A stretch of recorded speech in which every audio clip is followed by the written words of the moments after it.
6 June. কিছু কিছু দিন শুধু ক্যালেন্ডারের একটা তারিখ হয় না, নিজের সঙ্গে অনেক স্মৃতি নিয়ে আসে। সকালের হাওয়া, গাছের পাতার শব্দ, চারপাশের শান্ত পরিবেশ আর মেঘলা আকাশ, দিনটা যেন আজ অন্যরকম ভাবেই শুরু হয়েছিল। সর্বপ্রথম বলে রাখি, আজকের কিন্তু সকালের সমস্ত ভিডিওর ক্লিপই আমার মায়ের করা। এদিকে বাড়িতে সকাল থেকেই সবাই যে যার মতো ব্যস্ত। কেউ গল্প করছে, কেউ কাজ করছে, কেউ আবার পুজোর প্রস্তুতি নিয়ে ব্যস্ত। আজকের বেশিরভাগ ভিডিওটাই ভয়েস ওভারে হবে। আজকের দিনটার সঙ্গে না আমাদের পরিবারের একটা আলাদাই আবেগ জড়িয়ে আছে। 1997 সালের এই দিনই আমরা হারিয়েছিলাম দাদুকে, আর ঠিক একই তারিখে 2024 সালে হারিয়েছি মামিকেও। নিজের কিছু পার্সোনাল কাজের জন্য সকালের পুজোর কোনো কাজেই আমি প্রেজেন্ট ছিলাম না, কিন্তু এখন এডিটিং করতে বসে এই মুহূর্তগুলো দেখতে দেখতে মনে হচ্ছে বাড়ির কিছু জিনিস আসলে কখনো বদলায় না। ছোটবেলায় দেখতাম বাড়িতে পুজো হলেই সবাই একসাথে মিলে কি সুন্দর কাজ করছে। বড় মা চলে যাওয়ার পর আমাদের বাড়িতে এরকম পুজো খুব একটা হয়নি। সত্যনারায়ণ পুজো স্টার্ট হওয়ার কিছুক্ষণের মধ্যেই আমি চলে এসেছিলাম। এসে দেখি অঞ্জলির সময় স্টার্ট হয়ে গেছে, মামি অঞ্জলির ফুল দিচ্ছে। অঞ্জলির সময় সবাই একসাথে প্রার্থনা করছিলাম। এই সময়টা কে কি চাইলো জানি না, তবে আমি সবসময় একটা জিনিসই চাই, সবাই যেন ভালো থাকে, সুস্থ থাকে। জানো তো, পার্সোনালি না আমার মনে হয় প্রত্যেক বছরই একবার করে সত্যনারায়ণ পুজো করা আমাদের উচিত। সত্যনারায়ণ পুজোয় ভগবান বিষ্ণু সত্যনারায়ণ রূপের আরাধনা করা হয়। Hello everyone, welcome back to the channel. So I hope তোমরা সবাই অনেক ভালো আছো। তো আজ আবার একটা brand new day with a brand new blog. তো চলো ব্লগটাকে স্টার্ট করা যাক। আজকে বাড়িতে ছিল পুজো, এই জাস্ট সত্যনারায়ণ পুজোটা কমপ্লিট হলো। তো চলো পুজোতে যাওয়া যাক। আর আজকে ওয়েদারটা খুব সুন্দর। এখন জাস্ট বৃষ্টিটা একটুখানি কমলো, আর এই বৃষ্টিটা দরকার ছিল, যা গরম পড়েছিল। চলো। সত্যনারায়ণ পুজোর আরেকটা সুন্দর শিক্ষা হলো কৃতজ্ঞতা। জীবনে যা পেয়েছি তার জন্য কৃতজ্ঞ থাকা এবং সত্যের পথে চলার চেষ্টা করা। পুজোর শেষে শান্তির জল নেওয়ার একটা বিশেষ গুরুত্ব রয়েছে। ভগবানের আশীর্বাদ নিয়ে এই জল গ্রহণ করলে জীবনে শান্তি আর মঙ্গল আসে। এভাবেই পুজোর ফার্স্ট পার্ট শেষ হয়। তবে আমার কাছে পুজোর সবচেয়ে ভালো অংশটা শুরু হয় এরপরেই। এরপর তৈরি হচ্ছে সত্যনারায়ণ পুজোর অন্যতম প্রধান ভোগ সিন্নি। ছোটবেলা থেকে এই জিনিসটার জন্য আলাদা একটা অপেক্ষা থাকতো। ওইটা পরে দিস, আগে প্রসাদগুলো বার। আর মা তো এখানেও পুরো সুপারভাইজার মোডে ছিল।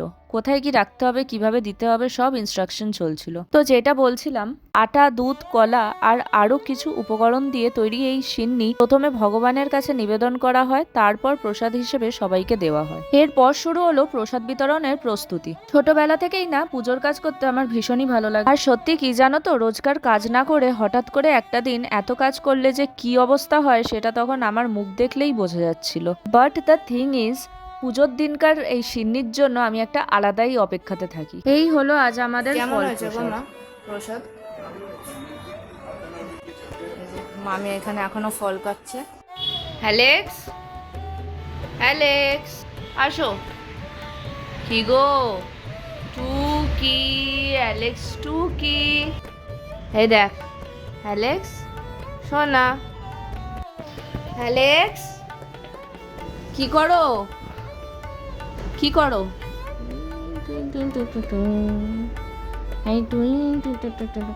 আম আম আম। চলো চলো চলো চলো চলো না, ওইদিকে তো মা যেতে বারণ করেছে বাবা, মা যেতে বারণ করেছে না, এদিকে দেখি। অ্যালেক্স, অ্যালেক্স আসো আসো। Good evening everyone. সো সকালে পুজো তো সকালে শেষ হয়ে গেছিলো, এখন হরিনাম কীর্তন হচ্ছে। আজকে যেহেতু বড় ঠাকুরের পুজো হয় শনিবার, তো তার জন্য আজকে হরিলুটও দেওয়া হবে।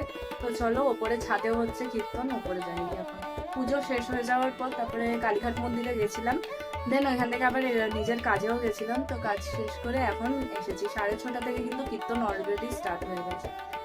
ইভিনিং হওয়ার সঙ্গে সঙ্গেই শুরু হলো আজকের দ্বিতীয় এবং সবচেয়ে গুরুত্বপূর্ণ পর্ব। আজকে দাদু, বড়মা এবং মামির স্মৃতির উদ্দেশ্যেই এই আয়োজন, হরিনাম সংকীর্তন।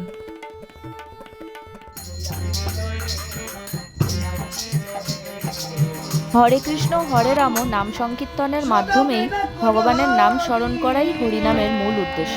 আমি আর মা শুধুই এখানে বসে বসে শুনছিলাম, কিন্তু কিছু কিছু মুহূর্ত থাকে যেখানে আসলেই কোনো কথা বলার দরকার হয় না, শুধু উপস্থিত থাকাটাই যথেষ্ট। চারপাশে ভেসে আসছে ভক্তিমূলক সুর, আর সত্যি বলতে সেই মুহূর্তে মনে হচ্ছিল একটা অদ্ভুত শান্তি চারপাশে ছড়িয়ে আছে। এই যে এতক্ষণ পর দিদি আর ছোট মামি দুজনেই চলে এসেছে, এখন আমরা সবাই একসাথে বসে নাম সংকীর্তন শুনছি। সত্যি বলতে হরিনাম শুনলে মন এমনিতেই অনেকটা শান্ত হয়ে যায়। আর যারা আজ আমাদের মধ্যে নেই তাদের স্মরণ করার জন্যও এর চেয়ে সুন্দর উপায় হয় না। আমার মনে হয় এই মুহূর্তগুলো শুধু ধর্মীয় অনুষ্ঠান একেবারেই নয়, এগুলো পরিবারের সবাইকে আবার এক জায়গায় নিয়ে আসে, একসাথে বসার, কথা বলার, স্মৃতি মনে করার একটা উপলক্ষ তৈরি করে। ছোটবেলায় যখন এসব শুনতাম তখন এত পেশেন্স ছিল না, মনে হতো কখন শেষ হবে, কিন্তু বয়স বাড়ার সঙ্গে সঙ্গে বুঝেছি হরিনাম শুধু গান নয়, এটা স্মরণ, প্রার্থনা আর আত্মার শান্তির এক মাধ্যম। শাস্ত্রে বলা হয়েছে কলিযুগে ঈশ্বর লাভের সবচেয়ে সহজ পথ হলো তার নাম স্মরণ ও কীর্তন। আজকের দিনটা শুরু হয়েছিল নীরবতায় ও শান্তভাবে, আর শেষ হলো হরিনাম আর প্রার্থনার মধ্যে দিয়ে। কিছু মানুষ হয়তো আজ আর আমাদের পাশে নেই, কিন্তু তাদের স্মৃতি এখনো আছে, আর হয়তো সবসময় থাকবে। আজকের দিনটা ঠিক সেরকমই।